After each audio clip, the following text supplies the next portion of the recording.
Hola, soy la nutricionista Carmen Henderson de Libera y el día de hoy les voy a hablar acerca de la alimentación en la diabetes. ¿Cuántas veces no habrás escuchado que cuando tienes diabetes debemos restringir los carbohidratos, las harinas? De repente les habrán dicho que no tienen que consumir algunos tipos de frutas. Pues hoy les voy a enseñar que nada de esto está cerca a la verdad. Pues todos estos alimentos pueden ser incluidos en nuestra dieta diaria, pero siguiendo algunos tips que a continuación les voy a brindar. Lo primero que debemos tener en cuenta es fraccionar toda nuestra alimentación, es decir, repartir todas nuestras comidas diarias o todo nuestro requerimiento diario en aproximado unas 5 a 6 veces al día de consumir los alimentos. Por ejemplo, nosotros debemos partir desde un desayuno, luego contabilizar unas 3 a 4 horas para realizar nuestra media mañana o una colación, un snack. Luego contabilizar nuevamente 3-4 horas para el almuerzo, nuevamente 3-4 horas para la media tarde y contabilizamos nuevamente las 3 a 4 horas siguientes para realizar la cena. En el caso de los pacientes que se estén colocando o necesitan la insulina, ellos van a consumir algo antes de dormir o lo más cercano a la última hora del día, para mantener los niveles de glucosas estables.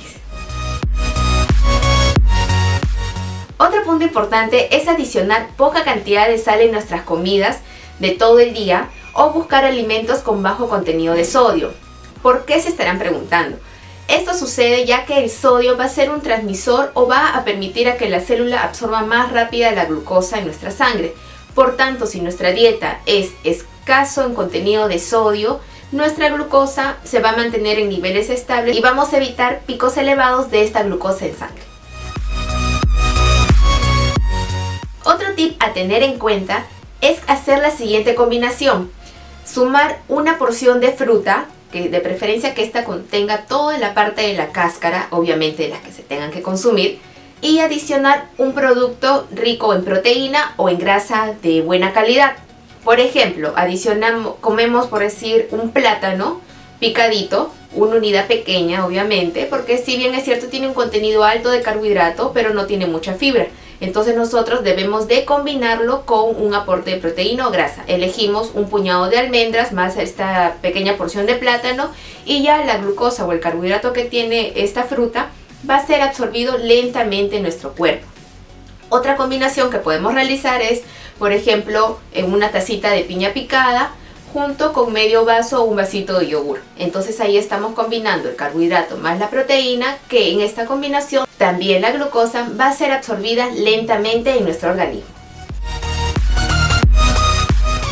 No olvidemos que siempre en nuestras comidas principales debemos consumir alimentos ricos en fibra. Esto va a ocasionar que el carbohidrato contenido en este alimento sea liberado poco a poco, porque la fibra va a ser como una pequeña red que va a impedir que ese carbohidrato, esa glucosa, se libere tan rápido en nuestro cuerpo y sea absorbida rápidamente y nos eleve la glucosa. Entonces los alimentos ricos en fibra van a impedir esa liberación rápida de la glucosa. Por ejemplo, si comparamos un arroz blanco versus un arroz integral, en un paciente diabético le vamos a decir de que consuma este arroz integral por ese aporte de fibra y el almidón va a ser lentamente absorbido en nuestro cuerpo y la conversión de glucosa por tanto va a ser más lenta. Entonces debemos preferir los cereales integrales en todas nuestras comidas, partiendo desde el desayuno en el almuerzo y en la cena, preferir esos cereales integrales como el arroz integral, la avena, la quinoa, kiwicha, los fideos integrales, la pasta integral también. Entonces no olvidemos siempre procurar adicionar una porción de acuerdo a nuestros requerimientos de estos cereales integrales.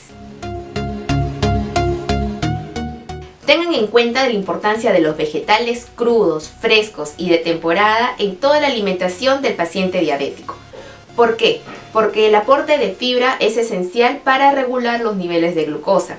Además de que estamos brindando antioxidantes, una serie de vitaminas, minerales que van a complementar toda la dieta y vamos a evitar algún déficit nutricional y también mantener un peso saludable.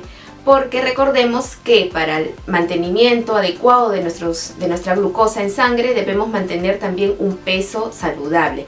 Por ello, la fibra de las verduras van a ayudar a mantener por más tiempo la saciedad de nuestro estómago y vamos a evitar consumir alimento por un tiempo más rápido, ¿no? Entonces vamos a evitar las ganas de querer comer los dulces o algunos alimentos que no son recomendables en estos pacientes.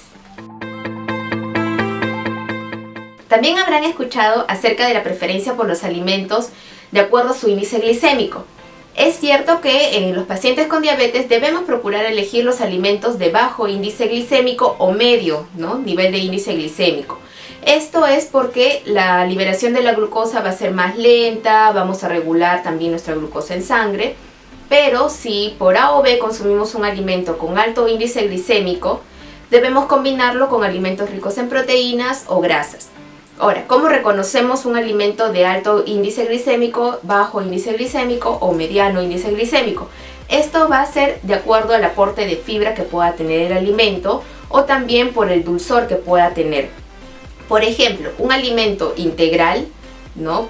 Una pasta integral o un pan integral va a tener un índice glicémico medio, a diferencia de un pan blanco, un pan refinado o una pasta refinada, que su índice glicémico va a ser más alto porque no tiene el aporte de la fibra. Una fruta, si lo ponemos a comparar, una fruta por ejemplo como la mandarina va a tener un índice glicémico más bajo a diferencia de una fruta como un mango, por la misma sensación del azúcar, del dulce que tiene la fructosa, que va a elevar este índice glicémico.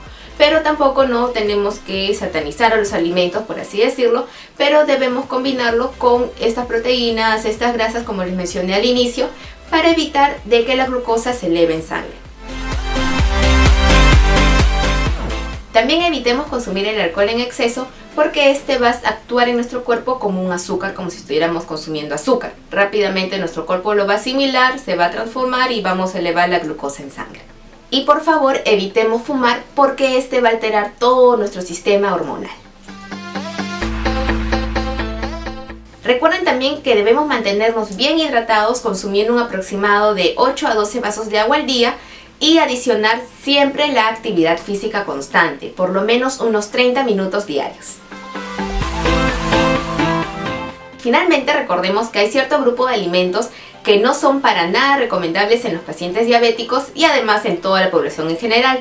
Por ejemplo, el consumo de azúcar, ¿no? Mejor hay que reemplazarlo por un edulcorante natural como la stevia. También recordemos que la miel no es recomendable consumir en los pacientes diabéticos porque muchos piensan que como es algo natural lo pueden consumir, no, porque también contiene azúcar. También debemos evitar consumir gaseosas porque contienen azúcar, alto contenido de sodio. Recordemos que el sodio es un transportador de la glucosa, entonces debemos evitarlo. También debemos evitar las frituras porque si bien es cierto no es azúcar, pero nos va a conllevar al sobrepeso. Debemos evitar también el consumo excesivo de, por ejemplo, arroz blanco, pan blanco, pasta. También es importante evitar los dulces, pasteles, snacks fritos. Es decir, todos los alimentos conocidos como poco saludables o poco nutritivos o como los famosos alimentos chatarra. Entonces, porque todo ello va a conllevar a que nuestra salud se vea deteriorada. Recuerda darle like a este video, compartirlo con tus amigos, déjame tus comentarios si tienes alguna duda o si tú eres un paciente con diabetes o tienes algún familiar con esta patología y recuerda también suscribirte a mi canal.